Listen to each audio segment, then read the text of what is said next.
gusto niyang balikan itong mga nagpakalat ng mga maling impormasyon na ito.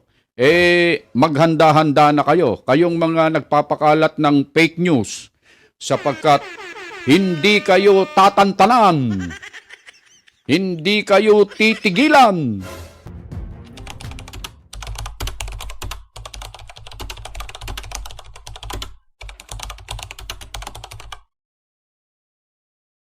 Yun, isang mapagpala at magandang umaga po sa inyong lahat mga kababayan at mga mahal po naming taga-subaybay sa Luzon, Visayas at Mindanao at sa lahat po ng ating mga subscriber at mga taga-subaybay sa iba't ibang panig ng daigdig. Saan man po kayo naroroon. Nandito naman ang inyong lingkod, Just Vlog. At muli na naman tayong magbabalitaktakan ngayong umaga. Napansin nyo siguro meron tayong mic sa pagkakataong ito. May nagpahiram po kasi sa akin ng mic. At eto, dahil sa may nagpahiram sa atin ng mic, ay medyo nabubulol-bulol tayo sa pagsasalita mga kababayan. Eto, tinetesting ko po kung po pwede ito. Galing ha?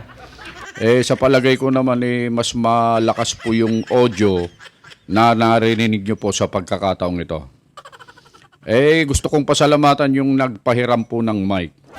Itago na lang po natin sa pangalang Jazz. Ayun mga kababayan at mga mahal po naming taga-subaybay. Good morning po sa inyong lahat.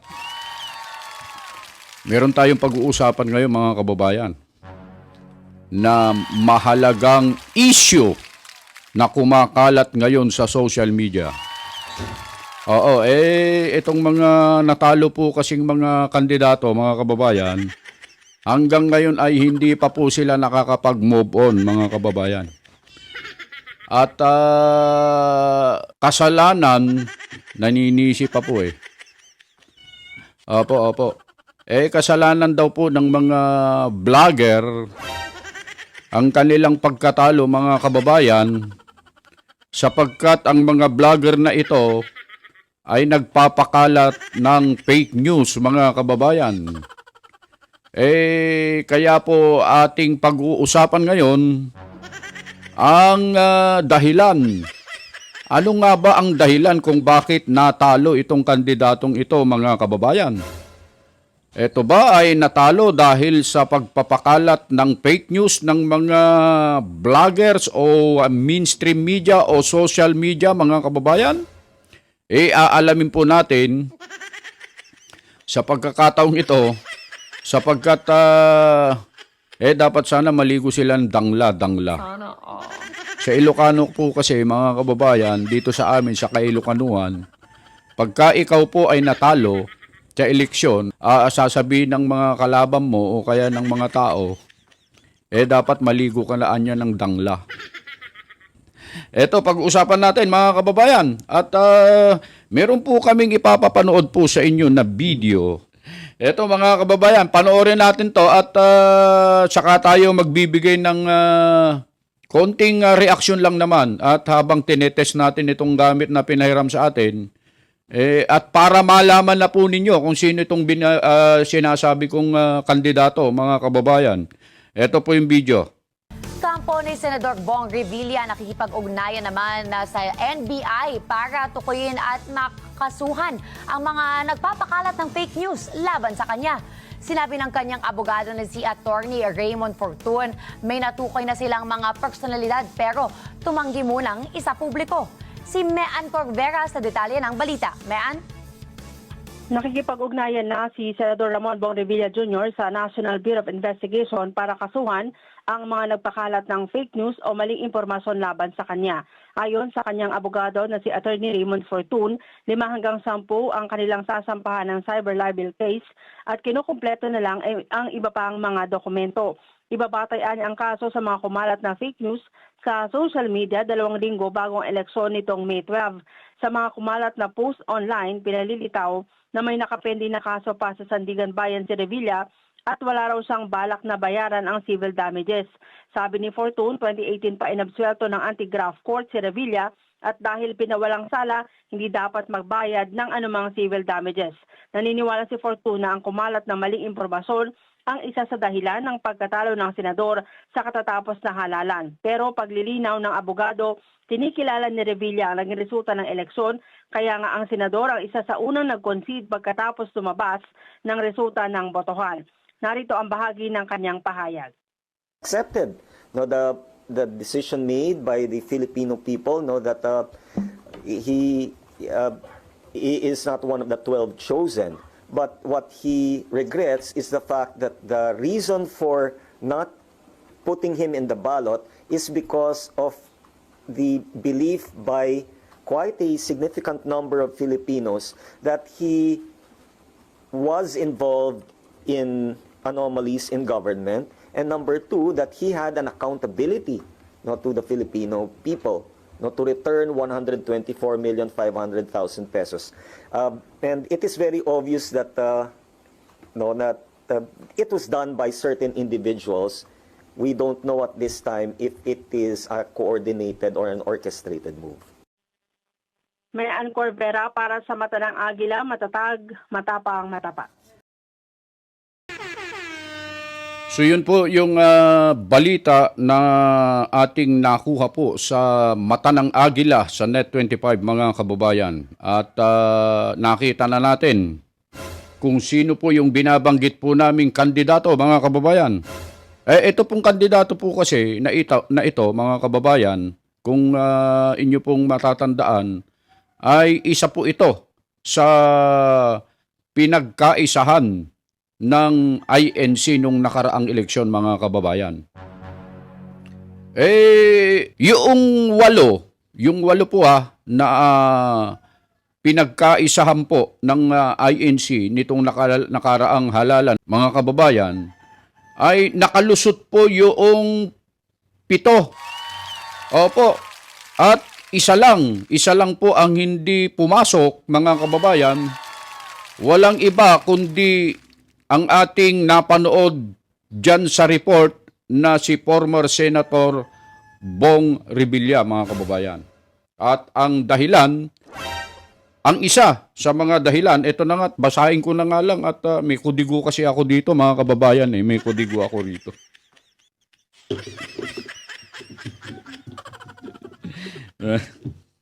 Pasensya na kayo mga kabayan. Ganyan lang ako nakagamit ng ganito kasi tinetesting ko ito. Sana naman maging okay ito mga kababayan. Eto, at nakipag-ugnayan na daw po ang kampo ni former Senator Bong Revilla sa NBI para kasuhan ang mga nagpakalat ng fake news. Ang ikakaso sa kanila, syempre, cyber level case po ito mga kababayan. At 5 hanggang 10 katao ang kakasuhan. Meron akong kilala rito, baka kasama siya rito. Mga kababayan at mga mahal po naming taga-subaybay. Hindi ko nasasabihin ng pangalan, pero ito, laging tinitira niya si former Senator Revilla. Hindi ko nasasabihin ng pangalan, baka maano naman tayo ng cyber level case. At yun, at pinalilitaw po nila kasi mga kababayan na may nakapending pang kaso sa Sandigang Bayan si former Senator Bong Revilla mga kababayan. At ayon sa pinalilitaw po nila at ikinakalat, wala daw siyang balak bayaran ang mga ito, mga kababayan. Napakalaki po nung halaga na sinasabi pa sa social media, pinapakalat po nila ito bilang paninira. Mantakin mong 124 billion 500,000. Napakalaking halaga po yan kung totoo nga po sana yan. Ang kaso, mga kababayan, sabi ni Attorney Fortune, hindi po yung sigarilyo na Fortune ha, natatandaan nyo po yung sigarilyo na Fortune. Dati po kasi ako naninigarilyo pero naitigil ko na po, matagal na po. walang maidudulot na mabuti sa katawan at kalusugan ng tao po ang paninigarilyo, mga kababayan. 20 years ago, ay naitigol na po natin yan. Hindi po yung fortune na sigarilyo sinasabi ko. Attorney ito, mga kababayan, ha? Attorney ito. Sabi ni Attorney Fortune, mga kababayan, 2018 pa. 2018 pa na absuelto sa anti-grab court o anti-grab court si Mr. Revilla. At dahil pinawalang sala na siya, ayon kay Attorney Fortune, hindi na siya dapat magbayad. Totoo nga naman po yun, mga kababayan at mga mahal po naming taga-subaybay, ng anumang civil damages. Naniniwala po si Attorney Fortune na ang kumalat na maling impormasyon ang isa sa dahilan ng pagkatalo ng senador, mga kababayan. Pero paglilinaw ng abogado ay kinikilala naman po ni Senator Revilla yung kanyang pagkatalo. Yun naman ang importante ron.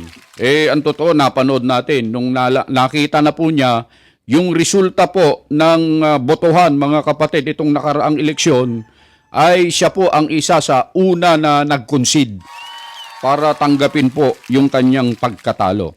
Kaya nga lamang, mga kababayan at mga mahal po naming taga-subaybay, itong mga nagpakalat ng maling impormasyon sa mga tao na siyang naging dahilan kung bakit hindi nila siya isinulat sa balota, ito po ang binabalikan ngayon ni alias Pogi, mga kababayan.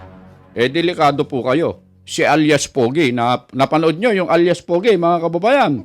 Nako. Babalikan po kayo niyan. Lalo na doon sa mga vloggers na nagpakalat nitong impormasyon na ito, mga kababayan. Kaya, ang gusto lang naman po naming bigyan ng diin dito, mga kababayan, yung pagpapakalat po ng maling impormasyon, katulad po ng mga naninira, hanggang ngayon ay hindi sila makapag-move on na nanalo si Senator-elect Marcoleta. Balik ko nga yung... Mas gwapo kasi ako pag nakasuot po ako ng salamin ko, mga kababayan, Di ba? Hanggang ngayon po, hindi nila matanggap ang pagkapanalo ni Senator-elect Rodante Marcoleta, mga kababayan. At ang daming naninira sa kanya hanggang ngayon. Pero dalawang bagay po yan, mga kababayan. Dito sa isa na kandidato ang nagpatalo, ang dahilan kung bakit siya natalo ayon sa kanyang kampo. Pero sa sa ibang bangir naman, sa isang banda naman, mga kababayan, ang maling impormasyon, ang paninira, mali yung pindot ko. Sa kabilang dako naman po, yun ang dapat. Ang maling impormasyon, yung mga paninira, walang tigil na pagbato ng mga masasamang bagay tungkol kay Senator-elect Marcoleta, yun naman ang dahilan ng kanyang pagkapanalo, mga kababayan. Oo, sabi ko nga dun sa nakaraang vlog ko po, good or bad, publicity is still a publicity, mga kababayan. Dun siya nakilala naman. Pero ito, si Senador Bong Revilla, former pala, Senator Bong Revilla, medyo gusto niyang balikan itong mga nagpakalat ng mga maling impormasyon na ito. Maghanda-handa na kayo. Kayong mga nagpapakalat ng fake news sapagkat hindi kayo tatantanan, hindi kayo titigilan ni alias Pogi, mga kababayan. Mga kababayan, yun lang naman po yung ating maibabahagi ngayong umaga. Gusto lang natin nagbigay ng konting reaksyon. Ang binibigyan talaga natin ng diin dito, mga kababayan, yung pagpapakalat ng maling impormasyon na siyang ini-inject sa mga mamamayan at mga kababayan ay nagdudulot po talaga ito ng maling impresyon sa mga tao. Kaya wag nating tutularan yung mga nagpapakalat ng maling impormasyon, mga kababayan. So hanggang dito na lamang po ang aming maibabahagi sa inyo. Muli po ang inyong lingkod. Just Vlog ay muling bumabati po sa inyo, Luzon, Visayas at Mindanao, at sa lahat po ng ating mga kababayan sa abroad, mga OFW, na patuloy po na nagtitiyaga sa ating mga karumal-dumal na content at walang kwentang vlogger sa balat ng lupa. Walang iba kundi si Just Vlog, mga kababayan. Maraming salamat po sa inyong pagtitiyaga. Hanggang dito na lamang at lagi po kayong mag-iingat sa inyong mga paggawa.